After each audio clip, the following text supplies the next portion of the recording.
It is the fact that I chose to do things that were not scalable. It's the biggest mistake I see so many creators make. They are already thinking about scaling at the craziest thing. And I'm gonna have another tip. I have two tips here, but I want to talk about this one first. You should not be thinking about scaling. Like 99% of you should not be thinking about scaling. This is also a huge Y Combinator. Y Combinator is one of the greatest startup academies. It is the greatest startup academy in the world. And they say you should always do things that are not scalable at the beginning. Talk to your customers, do one-on-one coaching, et cetera, et cetera, et cetera. It is not hire this person to get time back until you have reached a number that doesn't even make sense. And even at that number, I'm just going to say, I am about to make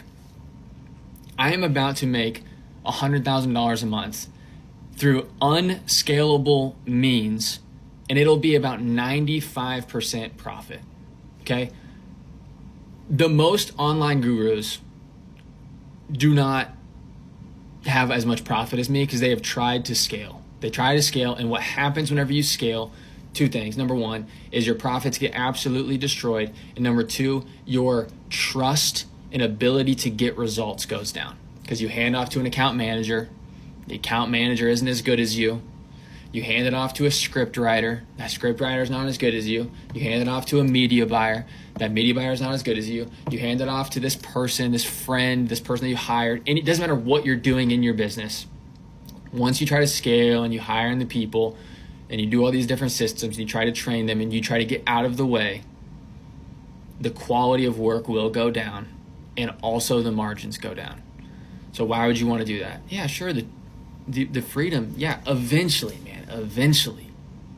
Not anywhere near where you're probably at right now, okay? I am the only employee on my team. Instead, this is the second tip, you scale through rapidly raising your prices.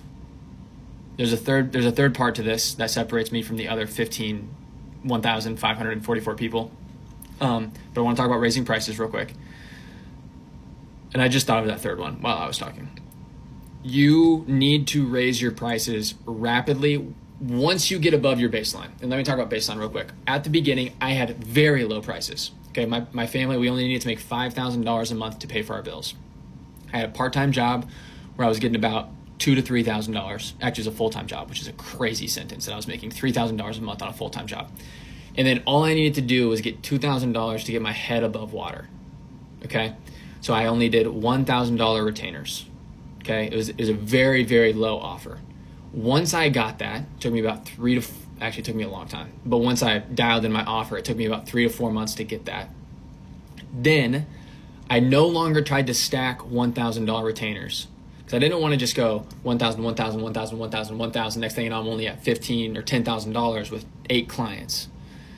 I took this time, instead of just stacking 5, I channeled all of my energy in getting a massive client. And it worked. About 2 months later, I got an $8,000 client. Okay, boom. I was able to then quit my full-time job, and I kept the smaller retainers. I landed a $10,000 client. I then fired my smaller retainers. Sorry. They were mad at me. They were very mad at me. Actually, that was a very hard conversation. It is what it is. It's business. Then I continued to stack, and my prices just kept going up and up and up and up. And you have to be great at what you do, obviously. Like, you can't do this if you don't spend time mastering your craft, if you don't spend time building relationships, if you don't spend time getting your life in order to be great at your craft. But the third thing, and this is probably what took me from the top 20 in that community to number 2, is I built a personal brand. A personal brand is the greatest return on investment that someone can have in the 21st century. If you ask me, would I rather have $1,000 in Bitcoin, $1,000 in the S&P, $1,000 in a house, or $100,000 in Bitcoin, $100,000 in a house, $100,000 in the S&P, or $100,000 or 100,000 Instagram followers? My goodness, I would take the 100,000 Instagram followers any day of the week. Okay, at 11,000 TikTok followers, I was probably making 25 to 30 grand off of my TikTok a month. This is not a flex. Do not take this as me being an internet guru trying to show you money. I do not care about it. Look at my roof.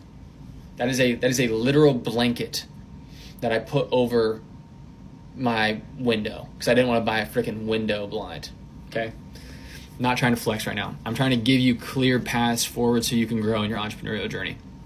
Let me recap everything. Do things that don't scale. Scale through rapidly raising your prices, and then scale through building your personal brand. That is how it is done. I've never hired a single person except for one editor. I have one editor. Let me rephrase that. I have one editor.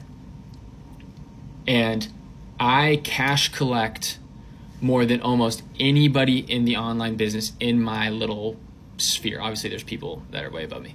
I'm talking like my bubble. And it is fine. It is fine. Okay?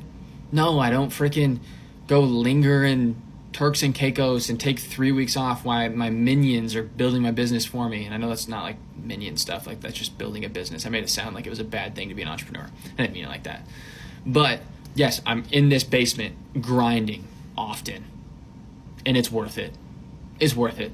It's awesome. It's fun. I love what I do. I get to get better at what I do. That's another thing, is whenever you don't do things that scale, you stay close to the work. Whenever you stay close to the work, you get better at what you do, and then you can charge more of a premium because you get better results. Everything compounds off of you staying close to the work. Hire so slow. Hire so slow. And do things that don't scale. Don't even use the word scale until you're, I don't know. Just don't use the word scale for a long time. One of the most underrated skill sets for a top 1% content creator is the ability to analyze data. Okay? What does this actually mean? I'm going to give you a quick little example. We're going to do a little tutorial on how to analyze data. Let's say right here below the screen, we're looking at 10 TikTok videos. We're looking at our 10 most recent TikTok videos in the last week. You're going to ask yourselves 5 questions based off of the outliers. Out of the 10, you're trying to find the outlier. Maybe you average 1,000 views and you had 2 of them get 4,000 views. Okay, we have identified our outliers. We have now basically 5 questions to ask ourselves. Number 1, what is the format? What is the format that worked here? Okay, was it talking head? This is a talking head video. You're standing in front of a camera and I'm just talking. Was it green screen? Was it B-roll? Was I walking? Was it a reaction video? You know, what was the style or format